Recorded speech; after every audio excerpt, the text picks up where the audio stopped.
আসসালামু আলাইকুম। আমি এখন একটা গ্রামে আছি।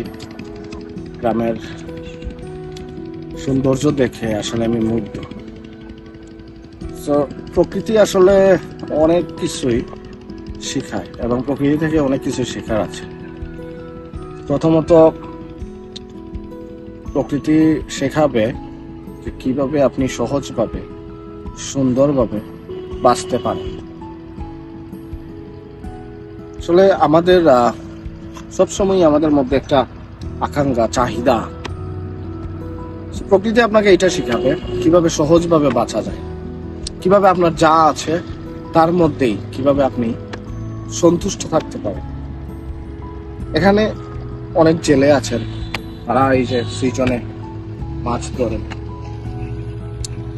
কেউ বা ছাগল চড়াচ্ছেন, কেউ আবার হাঁস নিয়ে ব্যস্ত।